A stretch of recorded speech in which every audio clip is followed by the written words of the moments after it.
जरा सोचो तुम्हें जेल में 500 करोड़ का सोना मिल जाए, लेकिन इतना सोना जेल से बाहर कैसे आएगा ये तो कहानी सुनकर ही पता चलेगा। कहानी की शुरुआत होती है जोंग नाम के एक राइटर से जो फिल्मों की कहानियां लिखता था। जोंग अपने प्रोड्यूसर से मिलने एक कसिनो में गया जहां प्रोड्यूसर किसी दूसरे राइटर को पीट रहा था क्योंकि उसने समय पर कहानी पूरी नहीं लिखी थी। इधर जोंग की कहानी भी अब तक अधूरी थी, इसीलिए उसने प्रोड्यूसर से 1 महीने की मोहलत मांगी, पर प्रोड्यूसर ने सिर्फ 4 दिन का समय देकर कहा कि अगर 4 दिन में पूरी कहानी नहीं मिली ना तो मेरे सारे पैसे वापस कर दियो। जोंग ने घर जाते ही काम शुरू कर दिया, पर वो कुछ भी ढंग का नहीं लिख पा रहा था। तभी उसे अपने दादा का भेजा हुआ एक बॉक्स दिखाई दिया। उसमें एक खत था जिसे पढ़ते पढ़ते जोंग को नींद आ गई और अपने सपने में उसने देखा कि उसके दादा उसे उसके पूर्वजों की कहानी सुना रहे थे। उन्होंने बताया कि उनके पुश्तैनी घर के नीचे करोड़ों का सोना दबा हुआ है, लेकिन फिर सरकार ने उस घर को तोड़कर वहां जेल बना दी थी। तभी अचानक जोंग की आंख खुल गई और उसे एहसास हुआ कि सपने की हर एक बात बिल्कुल सच्ची थी,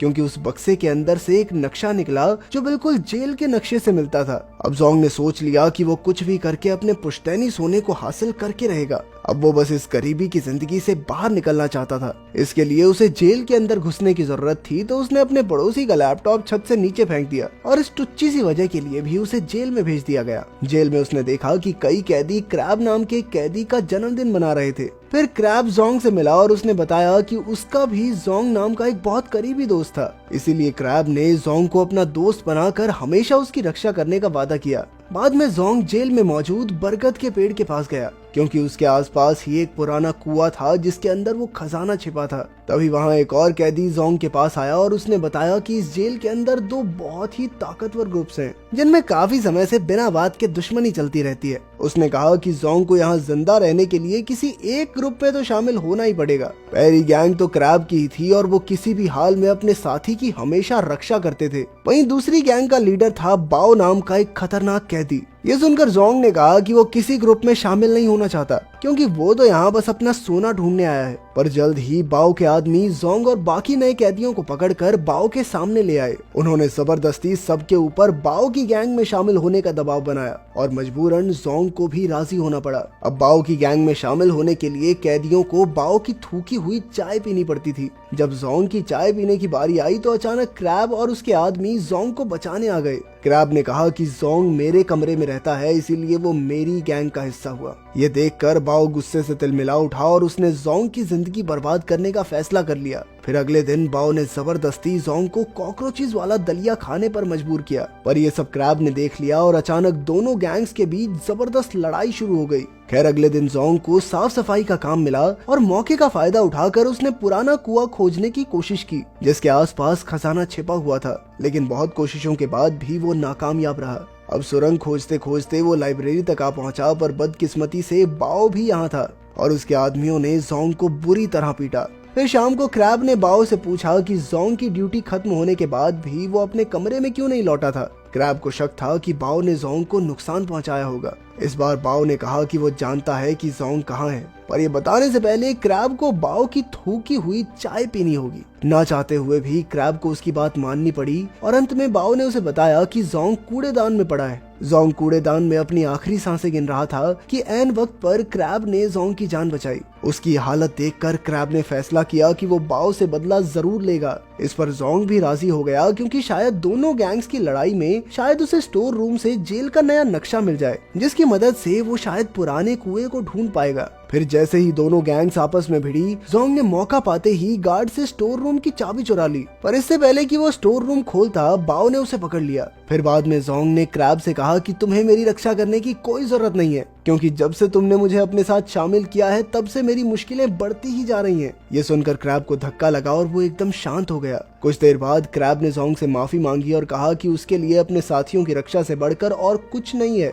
इसीलिए उसने गुस्से में बाओ से पंगा ले लिया। फिर क्रैब ने उसे अपनी पुरानी कहानी सुनाई। कई साल पहले उसका जोंग नाम का एक दोस्त हुआ करता था, जिसने क्रैब को गैंगस्टर्स से बचाने के लिए अपनी जान की कुर्बानी दे दी थी। उस दिन क्रैब ने अपने साथियों की रक्षा करने की कसम खा ली थी। ये सब सुनकर जोंग को भी बुरा लगा और आखिरकार उसने क्रैब को जेल में आने का अपना असली मकसद बताया। वो जेल की बेसमेंट में छिपा अपना सोना लेकर यहाँ से भागना चाहता था। ये सुनकर क्रैब ने सोना ढूंढने में जोंग की मदद करने का फैसला किया। और उसने ये भी कहा कि उसे सोने का कोई हिस्सा नहीं चाहिए। अब प्लान के मुताबिक जोंग ने स्टोर रूम के गार्ड की गर्दन पर केमिकल छिड़क दिया जिससे उसे एलर्जी हो जाए। इसी वजह से उसे तुरंत मेडिकल रूम ले जाया गया। मौका देखकर जोंग ने उसकी यूनिफॉर्म चुरा लिया और गार्ड का भेष बनाकर स्टोर रूम में घुस गया। वहाँ उसे जेल का नया नक्शा मिला जिसके मुताबिक पुराना कुआं लॉन्ड्री रूम में था। इसके बाद जोंग और क्रैब पुराने कुएं तक पहुंच तो गए पर अब उनके सामने एक दीवार थी। उन्हें यकीन था कि सोना इसी दीवार के पीछे होगा। जल्द ही उन्होंने हथौड़े मार मार कर दीवार तोड़ डाली।